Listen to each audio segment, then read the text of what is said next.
Hi student, welcome to online class.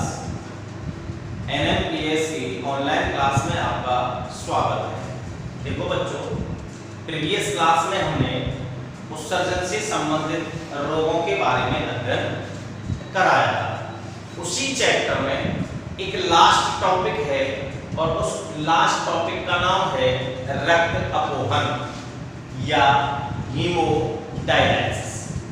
बेटा आपने पिछली कक्षाओं में यानी 9th 10th में भी इसके बारे में अध्ययन किया होगा कि रक्त अपोहन क्या होता है।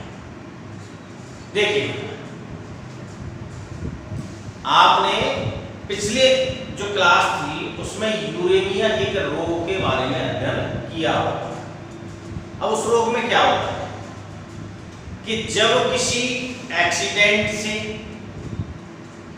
या किसी रोग के संक्रमण से अगर व्यक्ति की जो किडनी है वो अगर सही ढंग से कार्य नहीं कर पाती है तो रक्त में यूरिया की मात्रा बढ़ जाती है, और वो भी कितनी 30 mg प्रति 100 ml से अधिक। अर्थात 100 ml रक्त में अगर 30 मिलीग्राम से अधिक यूरिया पाया जा रहा है तो उसे हम यूरेमिया रोग कहते हैं। लेकिन ऐसा होगा कब? जब किसी व्यक्ति की जो किडनी है, जो वृक्क हैं, अगर वो सही ढंग से कार्य नहीं कर पाते हैं तो उसके रक्त में यूरिया की सांद्रता बढ़ जाती है, जिसे हम यूरेमिया रोग कहते हैं। अब चूंकि यूरिया एक नाइट्रोजनी अपशिष्ट पदार्थ है तो इसको शरीर से बाहर निकालना आवश्यक होता है। अगर नहीं निकालेंगे तो व्यक्ति की मृत्यु हो जाएगी। लेकिन किडनी भी उसकी कार्य नहीं कर रही है तो उनके स्थान पर कृत्रिम वृक्कों का उपयोग किया जाता है।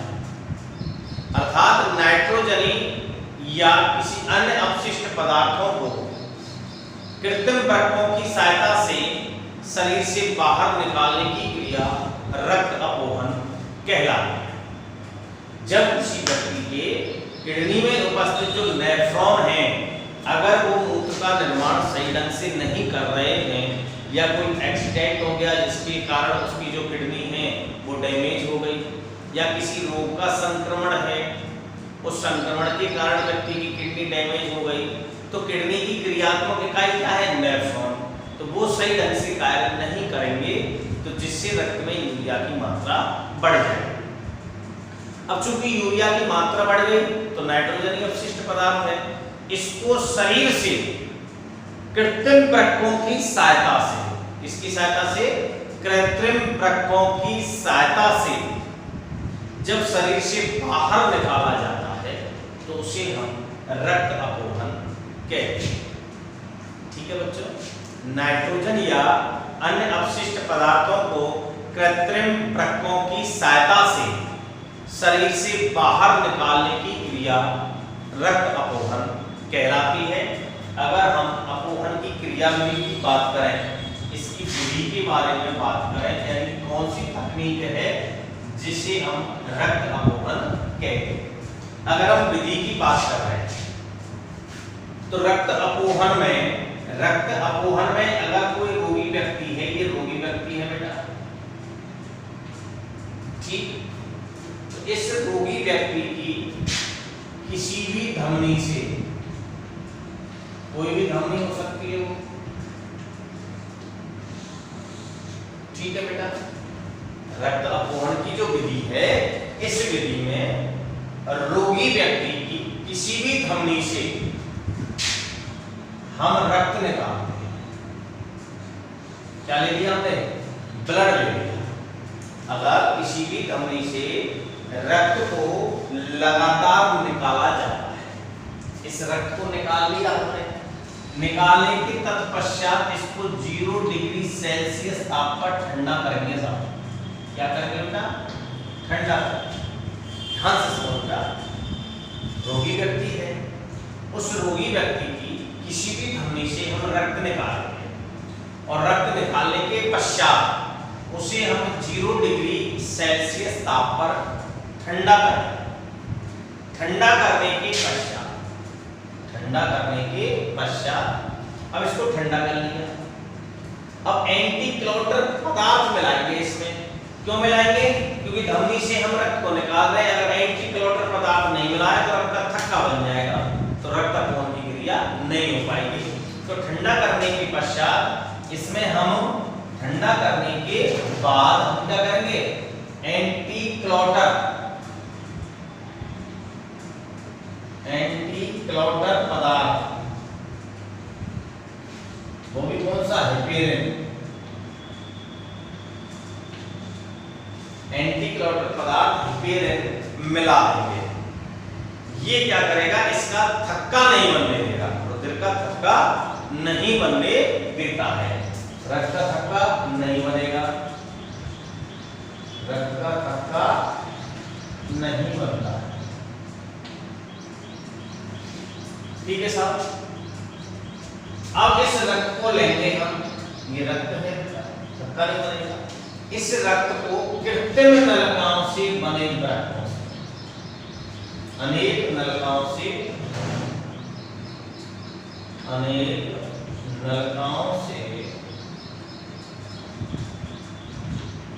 बने कृत्रिम रक्त में डाल दिया जाता है।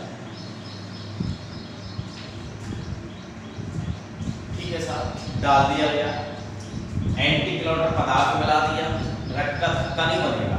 इस रक्त को लिया और अनेक नलिकाओं से बने कृत्रिम रक्त में डाल दिया जाता है। कृत्रिम जो रक्त है, अर्थात जो ये नलिकाएं हैं, कृत्रिम रक्त की जो नलिकाएं हैं, ये नलिकाएं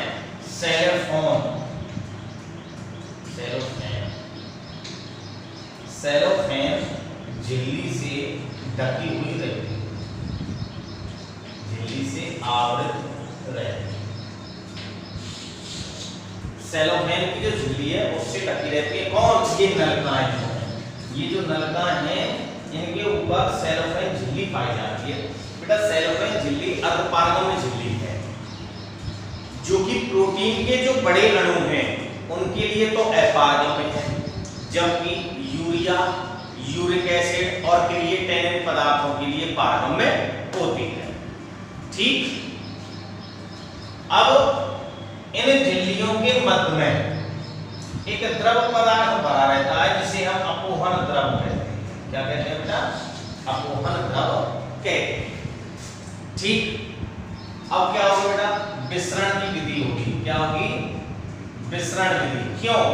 क्योंकि उस रक्त के अंदर तो यूरिया, यूरिक एसिड और क्रिएटिनिन पदार्थ पाए जाएंगे, जबकि अपोहन द्रव में ये नहीं पाए जाएंगे।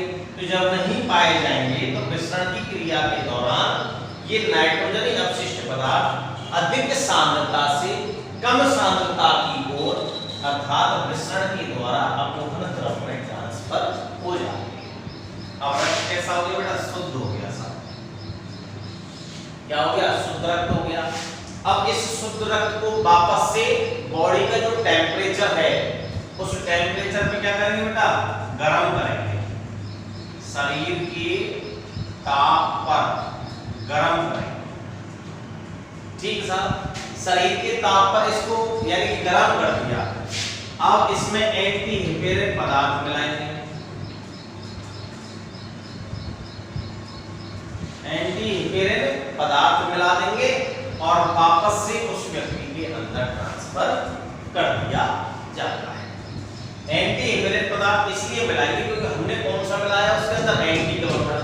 अगर इसको बिना एंटी हेपेरिन व्यक्ति के अंदर चढ़ा दिया गया और उस व्यक्ति को अगर कोई कट या कोई चोट लग जाएगी तो उसके रक्त का थक्का नहीं बनेगा, जिससे उस व्यक्ति की मृत्यु हो सकती है। तो एंटी हेपेरिन पदार्थ मिलाकर वापस उसी रोगी के अंदर चढ़ा दिया जाता है। इस विधि के द्वारा रोगी व्यक्ति की आयु को बढ़ाया जा सकता है, लेकिन उसे बचाया नहीं जा सकता। तो ये इसकी क्या होगी बेटा? विधि होगी। सबसे पहले आपके समझ में रक्त अपोहन आना चाहिए कि रक्त अपोहन क्या होता है। जब किसी व्यक्ति के वृक्कों में उपस्थित नेफ्रॉन सही ढंग से कार्य नहीं कर पाते हैं, सही ढंग से कार्य नहीं कर पाते हैं, तो रक्त में यूरिया की मात्रा बढ़ जाती है, जिसे यूरेमिया कहते हैं। नाइट्रोजनी अपशिष्ट पदार्थों को कृत्रिम प्रक्रियाओं की सहायता से शरीर से बाहर निकालने की क्रिया रक्त अपोहन कहलाती है। क्यों? अगर इनको शरीर से बाहर नहीं निकालेंगे तो व्यक्ति की मृत्यु हो सकती है। अब उसके जो नेचुरल किडनियां हैं वो तो फेल हो गई, डैमेज हो गई। अब उनके स्थान पर कृत्रिम वृक्क लगा रहे हैं और कृत्रिम वृक्कों के सहायता से उस पदार्थों को हम बाहर निकाल रहे हैं, तो इस क्रिया को हम रक्त अपोहन कहते हैं। विधि की बात करें हम, कि जो रोगी व्यक्ति है उस रोगी व्यक्ति के किसी भी धमनी से हम रक्त को लगातार निकालकर 0 डिग्री सेल्सियस पर ठंडा कर दें। इसके पश्चात उस रक्त में एंटी क्लॉटर अर्थात प्रेरक पदार्थ मिला देते हैं, जो कि रक्त का थक्का नहीं बनने देता है। अब इस रक्त को अनेक नलिकाओं से निर्मित कृत्रिम वृक्कों में डाल दिया जाता है। कृत्रिम वृक्क की नलिकाएं सेलोफेन झिल्ली से आवृत होती हैं। ये झिल्ली प्रोटीन के बड़े अणुओं के लिए तो है पारगम्य, जबकि यूरिया, यूरिक एसिड और क्रिएटिनिन पदार्थों के लिए पारगम्य होती है। इन नलिकाओं के मध्य में एक द्रव पदार्थ भरा होता है, जिसे हम अपोहन द्रव कहते हैं।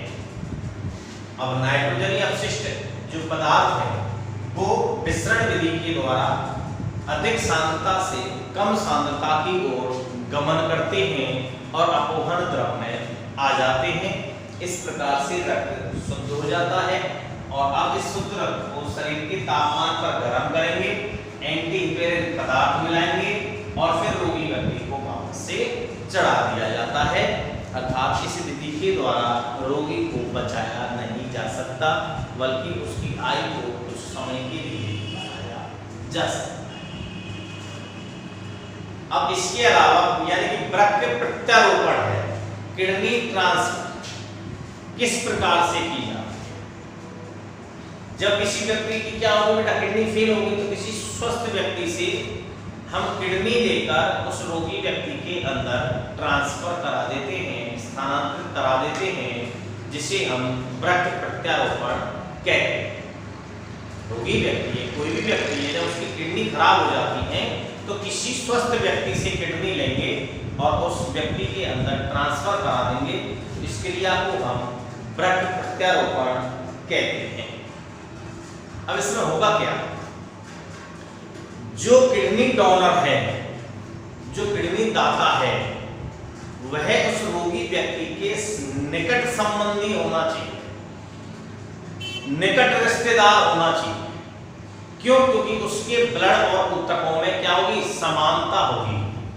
बोन मैरो है और उसका ब्लड है, उसमें क्या होगी? समानता होगी। जो समानता होगी तो वृक्क प्रत्यारोपण की जो क्रिया है ये अत्यधिक सफल होने के अवसर प्राप्त होते हैं। क्यों?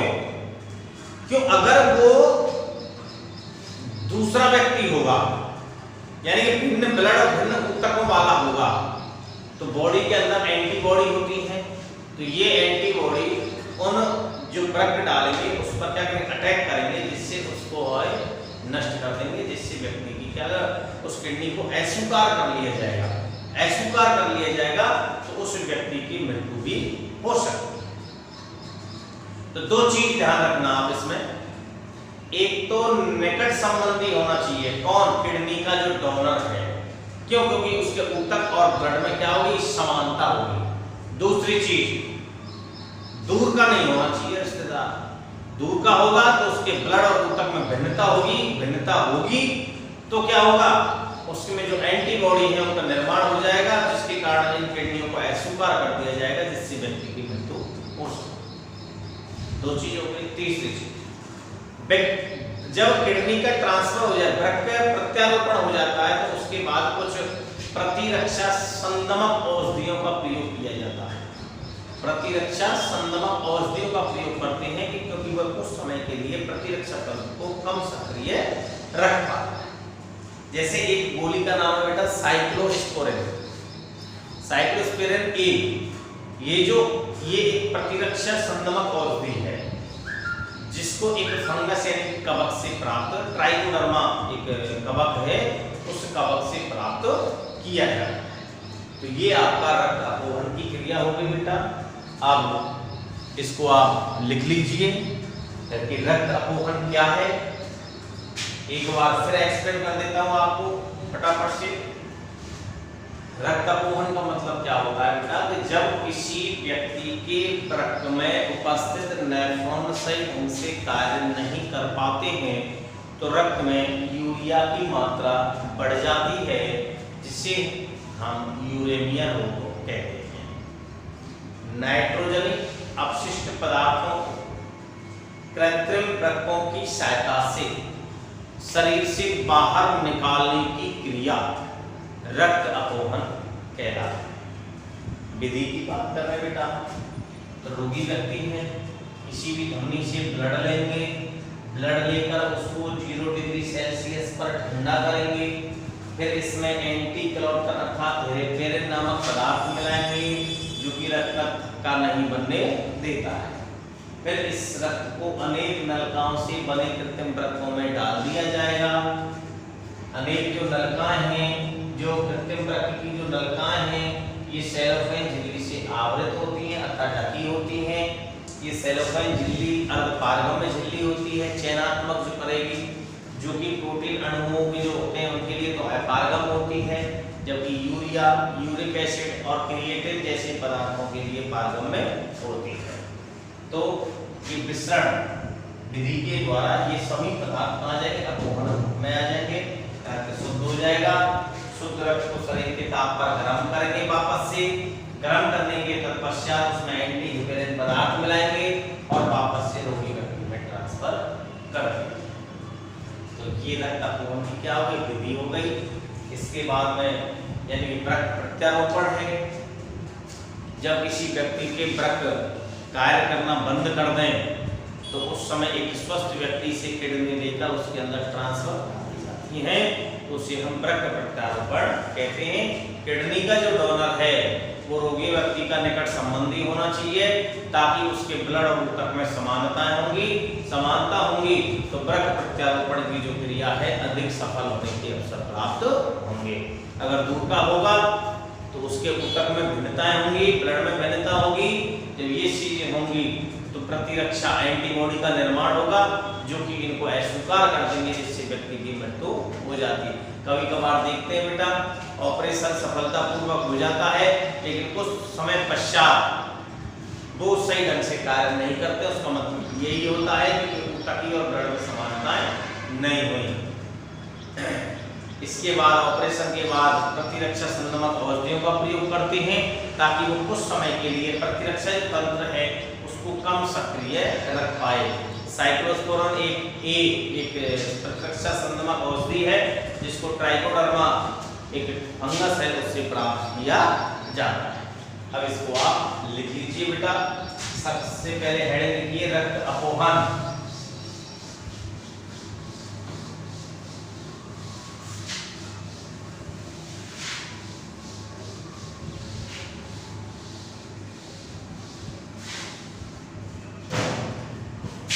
चैप्टर वही है बेटा 25। ठीक है बेटा, हेड लिखो रक्त अपोहन।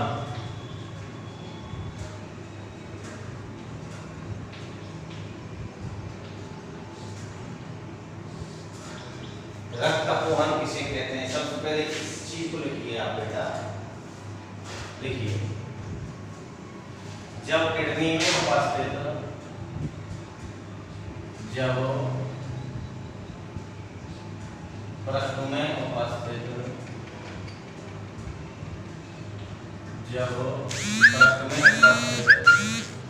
नेफ्रॉन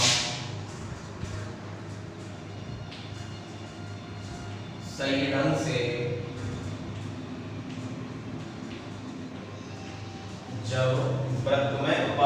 नेफ्रॉन सही ढंग से कार्य नहीं कर पाते हैं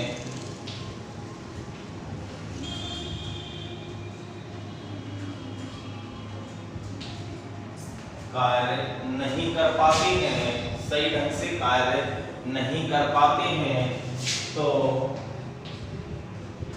रक्त में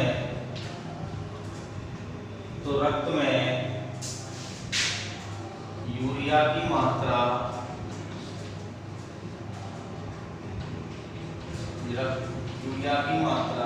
बढ़ जाती है जिसे यूरेमिया रोग कहते हैं।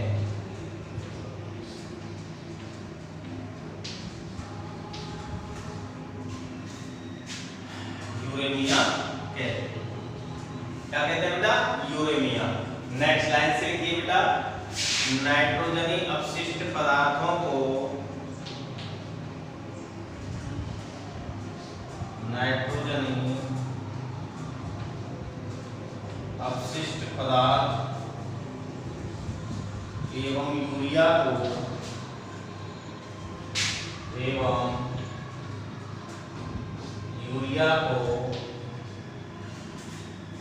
कृत्रिम प्रक्रियाओं की सहायता से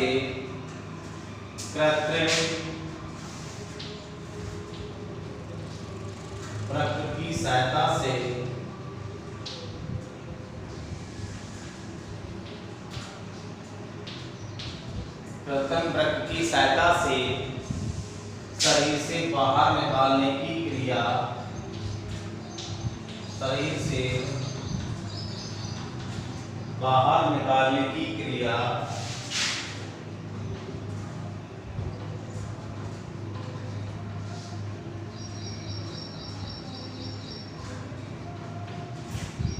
निकालने की क्रिया रक्त अपोहन कहलाती है।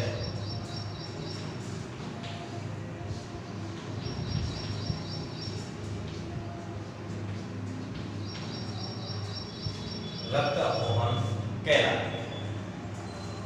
जब रक्त में उपस्थित नेफ्रॉन सही ढंग से कार्य नहीं कर पाते हैं तो रक्त में यूरिया की मात्रा बढ़ जाती है जिसे यूरेमिया कहते हैं।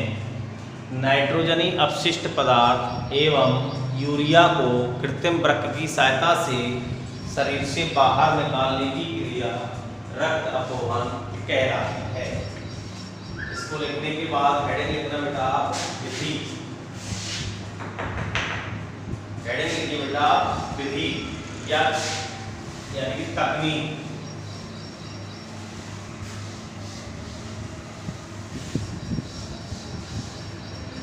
हेडिंग लिखिए बेटा रक्त अपोहन की विधि।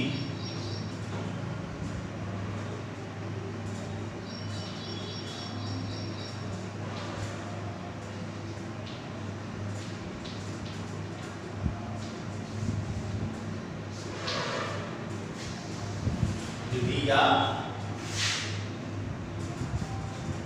तकनीक। देखिए बेटा इसमें मैं बोल के लिखाऊंगा, आप लिखें साथ साथ। रक्त अपोहन करने हेतु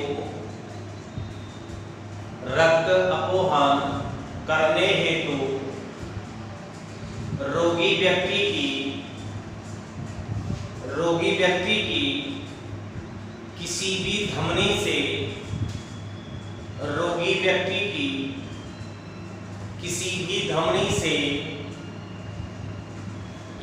धमनी से लगातार रक्त को निकालकर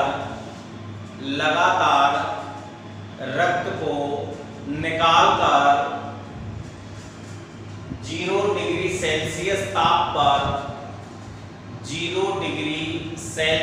ताप पर ठंडा किया जाता है। रक्त अपोहन करने हेतु सर्वप्रथम रोगी व्यक्ति की किसी भी धमनी से लगातार रक्त निकालकर 0 डिग्री सेल्सियस पर ठंडा किया जाता है। इसके पश्चात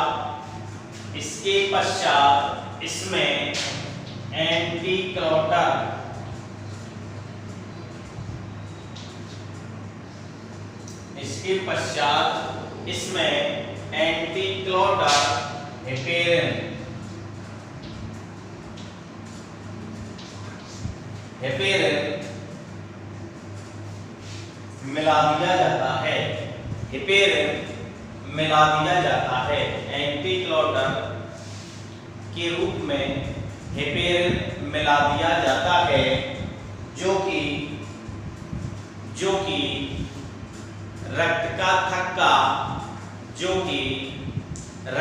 थक्का बनने नहीं देता है, रक्त का थक्का बनने नहीं देता है।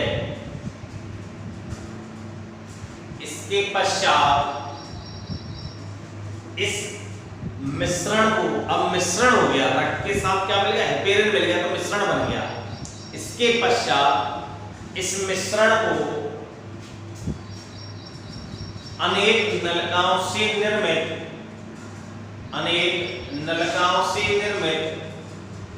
कृत्रिम वृक्क में डाल दिया जाता है, कृत्रिम वृक्क में डाल दिया जाता है। कृत्रिम वृक्क की ये नलिका, कृत्रिम वृक्क की ये नलिकाएं, कृत्रिम वृक्क की ये नलिकाएं सेलोफेन झिल्ली द्वारा ढकी रहती हैं।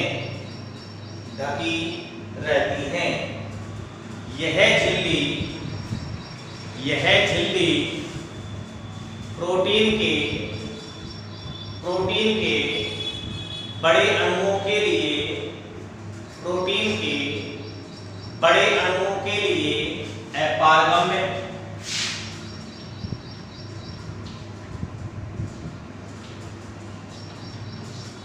अपारगम्य जबकि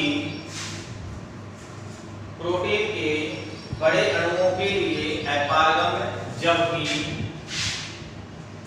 यूरिया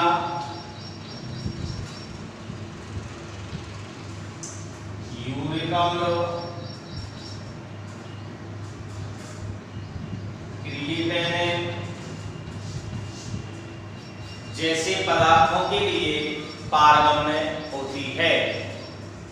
यूरिया, यूरिक अम्ल, क्रिएटिनिन जैसे पदार्थों के लिए पारगम्य होती है। इन झिल्लियों के मध्य में एक द्रव पदार्थ बना रहता है। इन झिल्लियों के मध्य में एक द्रव पदार्थ भरा रहता है, जिसे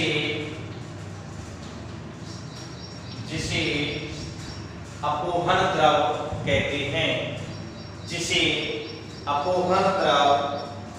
हैं, डैश करके लिखेंगे बेटा, जिसे अपोहन द्रव कहते हैं, डैश करके लिखिए।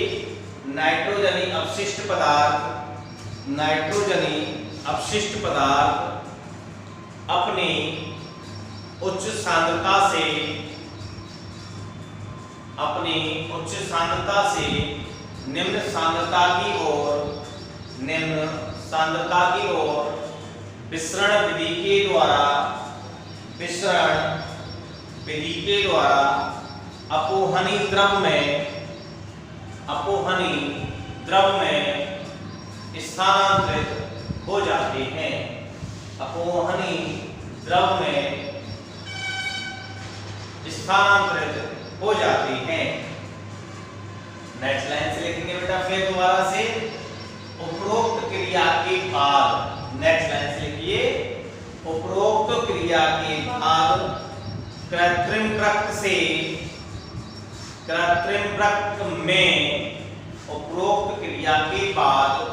कृत्रिम वृक्क में उपस्थित रक्त को शरीर के ताप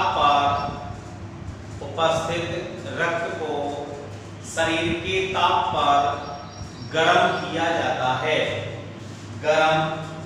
जाता है और इसमें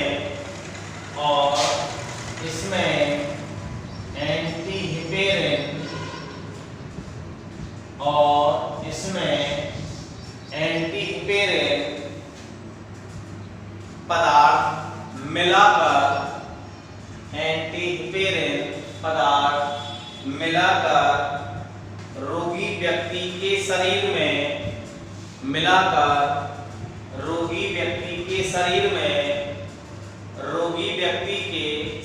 में किसी भी सिरा के द्वारा धमनी से लेंगे और सिरा से चढ़ाएंगे। किसी भी सिरा के द्वारा उन्हें प्रवेश करा देते हैं। किसी भी सिरा के माध्यम से उन्हें प्रवेश करा देते हैं। नेक्स्ट लाइन से लिखेंगे बेटा, रक्त अपोहन क्रिया द्वारा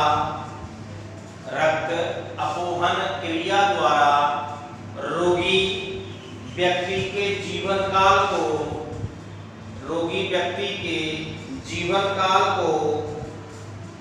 बढ़ाया जा सकता है। रक्त अपोहन की क्रिया द्वारा रोगी व्यक्ति के जीवन काल को बढ़ाया जा सकता है, अन्यथा उसकी मृत्यु हो जाती है।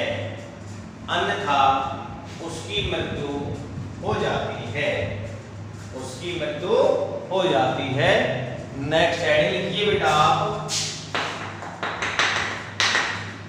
अगली हेडिंग लिखिए आप बेटा, प्रग प्रत्यारोपण।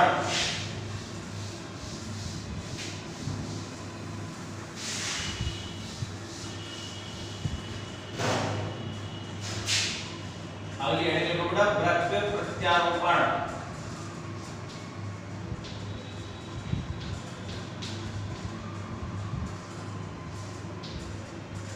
प्रग प्रत्यारोपण हेडिंग लिखिए बेटा, जब किसी व्यक्ति की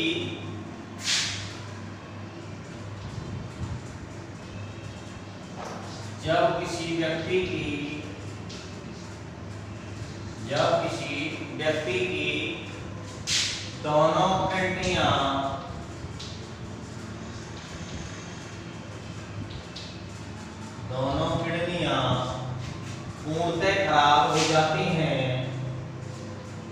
पूर्णतः कार्य करना बंद कर देती हैं। जब किसी व्यक्ति की दोनों किडनियां पूर्णतः कार्य करना बंद कर देती हैं, तो किसी स्वस्थ व्यक्ति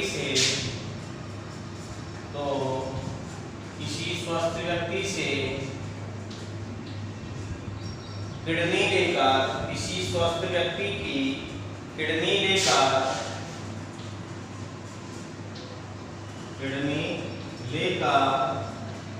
उसे रोगी व्यक्ति के शरीर में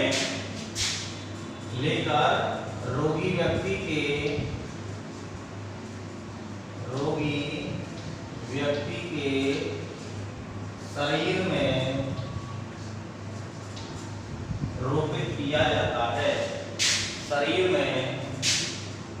रोपित कर दिया जाता है।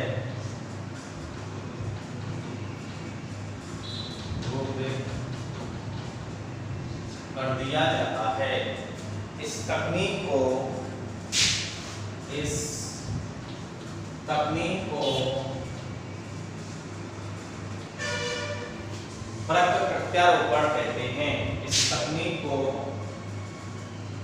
प्रग प्रत्यारोपण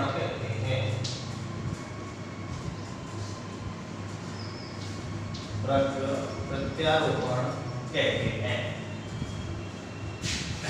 नेक्स्ट लाइन से लिखिए बेटा,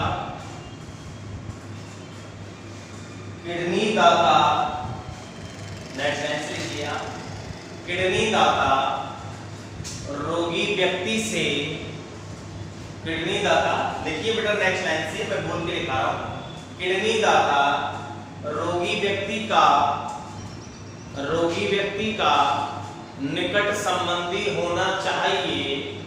किडनी दाता रोगी व्यक्ति का निकट संबंधी होना चाहिए, क्योंकि इन दोनों के रक्त, क्योंकि इन दोनों के रक्त व ऊतकों में समानता होगी, क्योंकि इन दोनों व्यक्तियों के रक्त व ऊतकों में समानता होगी, जिसके कारण रक्त प्रत्यारोपण के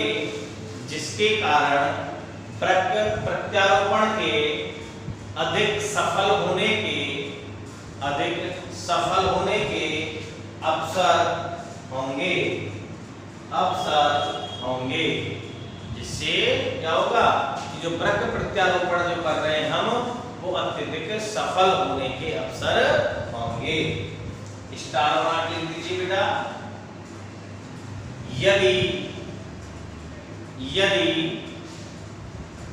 किसी अनजान व्यक्ति की किडनी, यदि स्टार बना के लिखो, यदि किसी अनजान व्यक्ति की किडनी रोगी व्यक्ति के शरीर में, यदि किसी अनजान व्यक्ति की किडनी रोगी व्यक्ति के शरीर में प्रविष्ट करा दी जाती है,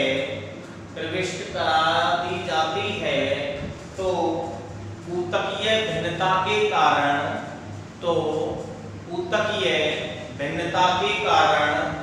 रोगी व्यक्ति का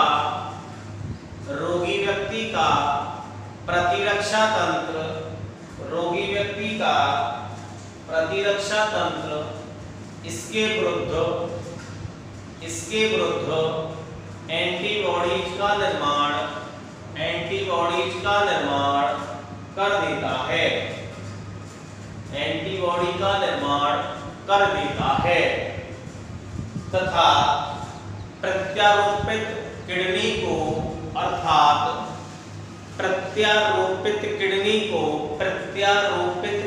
को अस्वीकार कर दिया जाता है, जिससे रोगी व्यक्ति की मृत्यु हो जाती है, हो सकती है। नेक्स्ट लाइन से लिखेंगे बेटा। नेक्स्ट लाइन से लिखो, अंग प्रत्यारोपण के पश्चात, नेक्स्ट लाइन से लिखो, अंग प्रत्यारोपण के पश्चात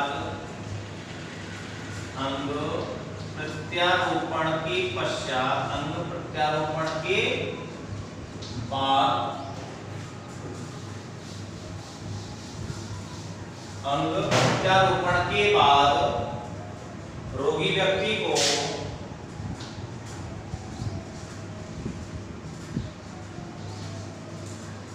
व्यक्ति को प्रतिरक्षा संदमक औषधि दी जाती है। रोगी व्यक्ति को प्रतिरक्षा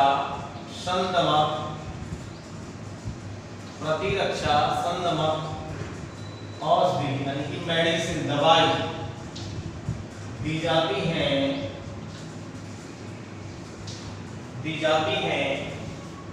जो कि कुछ समय के लिए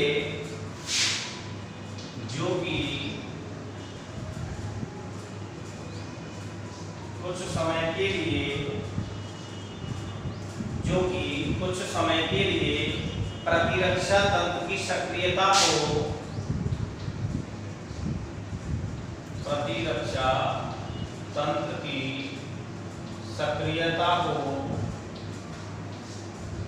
सक्रियता को कम कर देते हैं,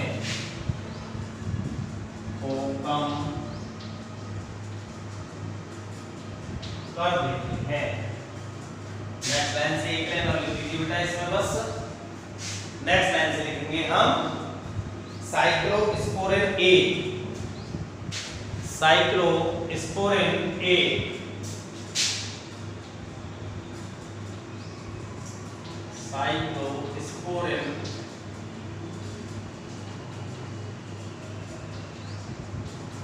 एक नंबर का क्वेश्चन है बेटा, बहुत अच्छा क्वेश्चन है, एक नंबर का। साइक्लोस्पोरिन ए एक प्रकार की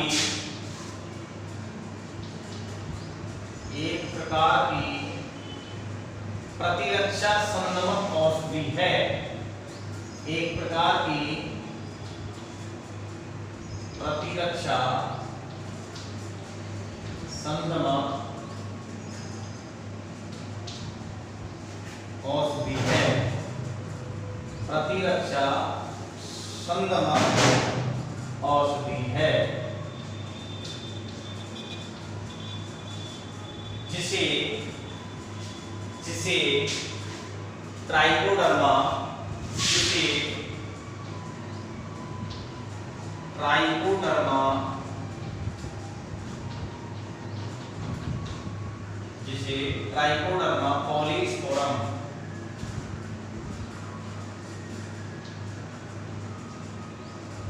ट्राइकोडर्मा पॉलीस्पोरम कवक से प्राप्त किया जाता है। साइक्लोस्पोरेन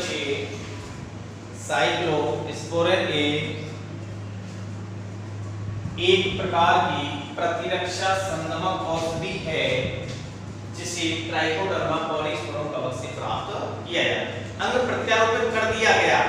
अंग प्रत्यारोपित करने के बाद प्रतिरक्षा संदमक औषधि दी जाएंगी। क्यों? क्योंकि ये प्रतिरक्षा तंत्र को रोकेंगी, उसका जो कार्य है उसको रोकेंगी, एंटीबॉडी नहीं बनने देंगी।